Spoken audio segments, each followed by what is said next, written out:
Hi everyone, I'm Ashley McManus, Senior Director of Global Marketing at SmartEye. Welcome to the Human-Centric AI podcast, where each episode we will interview a thought leader doing cutting-edge work in the AI space. A little bit about us, Affectiva is on a mission to humanize technology. Acquired by SmartEye in 2021, Affectiva created and defined the emotion AI and human perception AI categories. Built on deep learning, computer vision, speech science, and massive amounts of real-world data, Affectiva's technology can detect nuanced human emotions, complex cognitive states, activities, interactions, and objects people use. For over 20 years, SmartEye has developed AI in the form of eye-tracking tech that understands, supports, and predicts a person's intentions and actions. By carefully studying eye, facial, and head movement, our technology can draw conclusions about a person's awareness and mental state.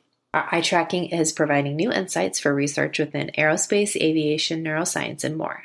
Today's episode features Graham Page, Global Managing Director, Media Analytics at Affectiva, now a SmartEye company. In our conversation, we dove deeper into a recent press release announcing the latest version of Affectiva's category-defining Emotion AI product. This update to its media analytics offering makes several new features available to its market research customers. Let's listen in to learn more about them.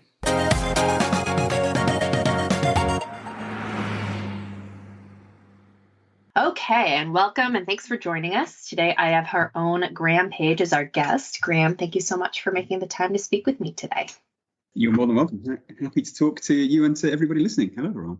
Awesome. So we have actually had you on the podcast before. It's been a while, but maybe you could share a little bit about your role at Affectiva actually now as a SmartEye company. Yeah, sure, I'm happy to do that. So yeah, I'm Graham Page. I run the media analytics division here at Affectiva, a SmartEye company.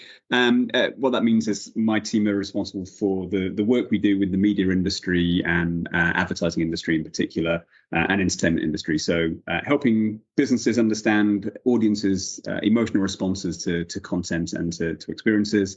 I've worked here at Affectiva for a couple of years now, but worked with the Affectiva technology for, I guess, more than a decade now. I was one of the first people to introduce emotion AI or facial coding into the research industry a good 10 years ago. So yeah, we're very familiar with it and still love using it. Awesome. And for those who are unfamiliar with Affectiva's background in media analytics, maybe you can explain briefly what our offerings are there.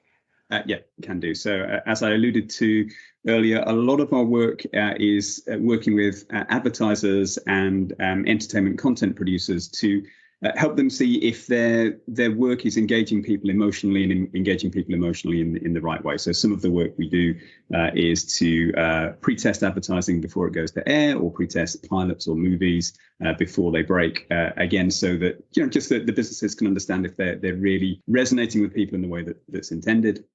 And so that's quite a big chunk of our work. Another set of work we do is working with the qualitative market research industry. So working with providers of kind of focus groups and depth interviews to help them, again, understand what are the topics, what are the issues that are really lighting people up and really the things that matter to them, as opposed to kind of just the things that they say matter. So we do a fair bit of work there. And then finally, we also have a software development kit that we make available in the emotion space. So again, if businesses want to take emotion AI, emotion sensing into their own software, then we can help them do that, and they can license our algorithms within certain bounds to make that available to people as part of other software products. Awesome. So now to the topic of the hour. Let's break down our latest press announcement around new capabilities for our media analytics customers. So the first was around improvements to our already best-in-class face trackers. So can you explain more about this feature and why it's important? Sure, can do. So obviously the whole process for us starts with videos of people reacting or talking or responding to something. And clearly the algorithms need to be able to spot the face so that we can then understand the expressions that people show and the emotional signals or signals of their mental state that are showing on their face.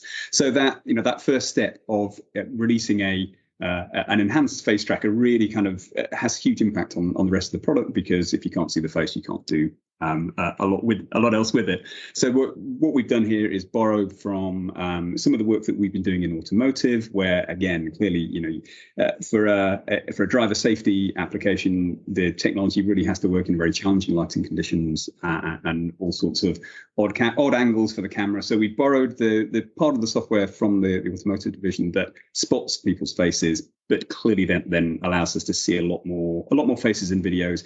And from a kind of a benefits point of view, that means by being able to see more of the face more often, particularly when people are recording their responses on, say, a mobile phone, you get better data quality, and also you just get more usable video, more usable data for our clients. So what that means is if you're running a market research project, then we've seen a significant step forward of about maybe 15 percentage points in terms of the amount of usable data that we get from video that we're sent. That means bigger base sizes for analysis, and it means more robust data for the research project. Very cool. So, and I think you've touched on this next question a little bit, but next up in that update was around enhanced facial emotion metrics that pick up on consumer and audience emotional states more accurately, such as anger and fear. Can you elaborate more on what this is and what this means? Yeah, so obviously once we know that there's a face, and again, just as a reminder, we don't know whose face it is. We just know there is a face, and so we're not identifying people's identity here. But once we know there's a face there, obviously we want to understand what are the expressions that are being shown, and therefore what can we infer about people's emotional state or responses to whatever they've just seen or experienced. And so the algorithms that we use have been retrained from the ground up. They've been retrained using deep learning tools, so that we're really using the state of the art in machine learning there. And by doing that and basing it on better facial data, we're able to then I guess more accurately understand whether someone's smiling or not, whether they're showing a brow furrow, whether they're looking surprised.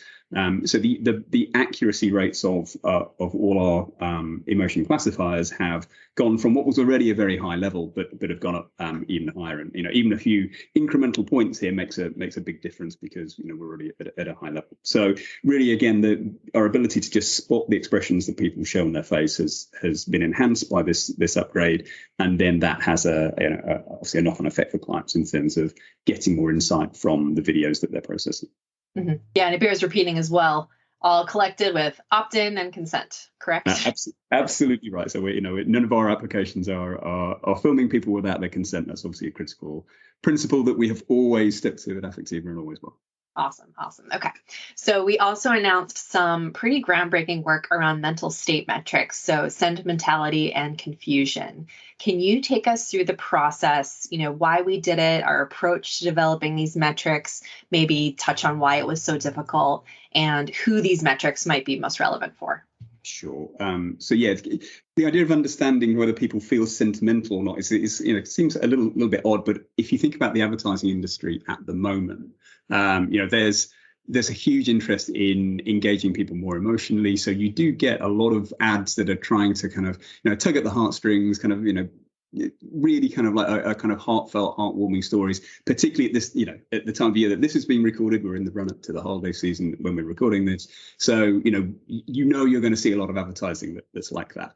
However, it's very hard really for people to measure that and measure that emotional response. People can say they like something, but it's kind of hard to see whether really key moments really tugged at the heartstrings and made people feel that sentimentality. So we've had measures that we have used for that purpose in the past, in particular things like looking at whether people are kind of raising the inner part of their eyebrows, that kind of classic, that's kind of lovely face.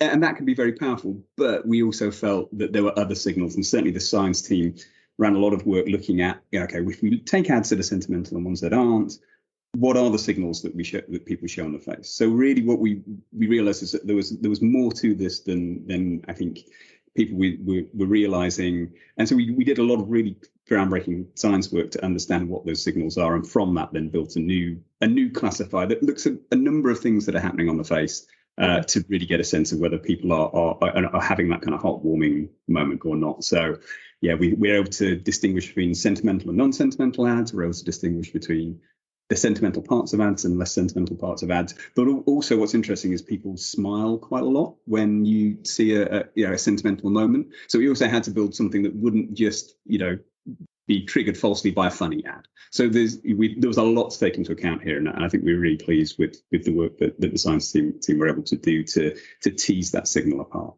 So that, I think, is genuinely something which the industry has not had available to it before. I don't think there's any other kind of system on the market that has as robust a measure of sentimentality. And so we're really pleased with that. Mm-hmm. Absolutely. You also mentioned confusion. And so just to talk a little bit about that, again, confusion is one of the harder things to measure from the face, because typically people will look at a brow furrow, for instance, as a signal of confusion. So, people can lower their eyebrows and absolutely they'll do that when they are confused. But that can also mean I didn't like what I'm experiencing, or it can just, some people kind of have that face that lowers the eyebrows a little when they're thinking. So we needed a way of understanding that better. And again, we feel that we've got a measure which is very unique in its ability to do that. So again, similar approach. We're actually looking for a number of signals from across the face, not just brow furrows, that again we found were associated with moments when people are genuinely confused, as opposed to just thinking or actually just kind of responding negatively. So that and sentimentality, they both look for multiple signals, but as a result, I think give us a much cleaner read. So if you're an advertiser, obviously you probably don't want people to be confused. Perhaps not, maybe sometimes, but not as an outcome. And so I think it's an important signal for advertisers to understand whether people really got what they were talking about or not. And likewise, if you're an advertiser, or if you're in the kind of the entertainment business, understanding if you've really kind of generated those heartwarming feelings, I think that we get from sentimentality measures. I think that's a really key thing, which certainly the base science that the facial coding industry started using didn't really have those signals, and I think we've really moved things on a bit by creating these metrics. Mm-hmm. Absolutely. And I don't know if this is accurate, but are we publishing like a forthcoming paper on kind of the science of how? That's right. There'll be more details coming on that as we've got a couple of papers coming out at a couple of conferences as we get into the new year. So more for those of you that really want to delve into the science there, there'll be more to talk about. And also, I will say one other thing about the science, which is that these are great signals, but they're also signals that you always interpret with reference to context. So it's really important that people do take into account the nature of the ad, or the nature of the content that people are reacting to, or the experience they're reacting to. And the signals are designed to be used in that way. They're not a dumb system. They will they'll really help an analyst understand the response that's going on, but the analyst also understands the context in which that's happening, and that's an important point that again we apply to all our metrics. Absolutely. And I also wanted to touch on the breadth of this database. I know that we have this massively diverse data set. Can you speak to its size, but also its diversity, and why that's important in the media analytics space? Yeah, absolutely. And I think it's a point that's relevant to I guess the whole kind of AI space, in that clearly there are quite legitimate questions asked about the generalizability of algorithms like this. There's been widespread publicity about certain significant fails when it comes to algorithms not generalizing across populations, so across age, across ethnicity, across gender. Yep. And so I guess we're really lucky in that, we've worked with our partners for the last 10 years to generate this data set from all over the world. So we have data that we can draw upon to train our algorithms from 90 countries. In fact, when you look at the training set that we use for this data set, of the work those videos there that we've labeled for things like ethnicity, the majority of them are from non-Caucasian audiences. And as a data set to train from, that gives us huge flexibility, because we can go and make sure that the algorithms work in all different populations. We have, I think, a really unusually diverse data set to draw upon, and we use that so that we can, make sure that we're minimizing any of those differences across populations. So something like, for instance, the SMILE classifier, I know, the accuracy levels there are very high. High 90% accuracy rates, but also we've been able to show that that's the case across all, lots of different subsectors of the population. So we looked at it by ethnicity, we looked at it by gender, we looked at it by age groups, and we found both really comparable accuracy rates in those groups, but also where we had moved it forward with the new approach. We actually moved it forward in particular among some of the groups that people are most concerned about. So older groups, South Asian populations, for instance, African populations, we saw our biggest steps forward. So we were pleased to be able to I guess use that data set effectively to generate something that minimizes any differences between groups. Mm-hmm. Awesome. That's excellent. And we had also quoted one of our largest partners and clients, Kantar, in this release. Can you give us a little more context on how we work with them and I guess more generally, what the reaction has been to this update from our customers, in addition to Kantar? Yeah, happy to. So, Kantar remain one of our biggest and most long-standing and best partners. We do a lot of work with Kantar, particularly in the advertising development or creative development space. So, the Kantar Link pre-testing protocol uses our emotion AI, our facial coding technology, as a key part of that. So, we do work with Kantar extensively and their clients. Again, they're beginning to deploy this technology now. They're seeing a really positive response, I think, from their teams about the additional insights, but also, that increase in data quality and just numbers of people that we're able to assess using the technology. So it's been well received by Kantar. It's been also well received by other clients that begin to take a look at it. And we're really glad to be rolling it out and having more and more people get to use it. Excellent. So, and another thing I wanted to touch on as well, it only happened a few weeks ago, but the Smart Eye acquisition of iMotions. I know Affectiva has a long history of working with iMotions. Maybe you could speak to how we've worked with them and how this latest acquisition by Smart Eye will enhance our research offering. Yeah, and so obviously, again, iMotion's also been another very long-standing partner, and again, where we've worked together is that the iMotions software platform, which is a great tool for drawing together signals from multiple sensors and multiple kind of biometric sensors, so used a lot by both kind of market researchers, but also a lot of academic researchers for their projects to understand people's kind of emotional responses or cognitive responses from their biometrics.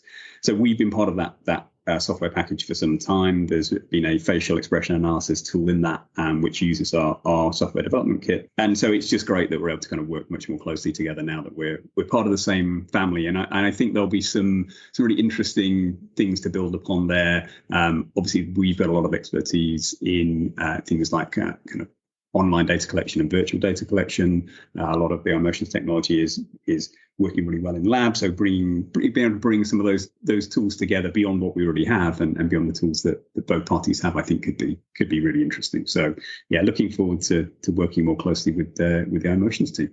Excellent. So what's next for Affectiva Media Analytics as part of the Smart Eye Group? Great question. So lots, one of our challenges is going to be focusing that list. There are clearly obvious things that we will continue to explore around, for instance, the integration of eye tracking technology into the media work that we do. So there's an obvious area for us to explore there, and we already have some existing tools and opportunities in that space, but certainly when it comes to things like digital advertising, there will be some very interesting opportunities to bring those things together. Likewise, customer experience, understanding where people's attentional focus is and their emotional response at the same time could be absolutely fascinating. So there's absolutely applications there, but also just as we think about the kind of the automotive work that the broader business is working on, again, there remains some really interesting opportunities to bring together measurement of media in automotive, for instance, and those much more fundamental driver safety systems as well. So yeah, there's all sorts of areas that we'll take a look at, and as I say, the challenge is going to be whittling the list down, I think, rather than coming up with ideas. Yeah, absolutely. And my last question would be, for our listeners, can you let us know where they can go to learn more, or do you have any other call to action for them? Sure. Obviously, feel free to get in touch. You can do that through the website. You can email info@affectiva.com. Happy to answer questions that people have, or equally, reach out on any of the social media platforms. You can find both Affectiva, Smart Eye, and ourselves directly on those things. Awesome. And also a little teaser. I know we've done a lot of joint research with Kantar. We've done kind of events and stuff around there. I think we've got some things coming, maybe Q1. So also we'll keep an eye out for that. That's right. Yeah, there'll be some interesting stuff, I think, around some of the later, some of the perhaps the hottest topics in the world, I would say, at the moment. So we'll, we want to take a look at the way advertising has, is responding to perhaps some more topical issues that are, going to be shaping our lives for the next, not just years, but decades. So we'll watch this space. We'll have more to say on that nearer the time. Excellent. Cool. Now on that cliffhanger, Uh, that's all I have for you. So Graham, it's been a pleasure speaking with you as always. And thank you so much for making the time to talk today. it's a pleasure. And thanks everyone for taking the time to listen to us.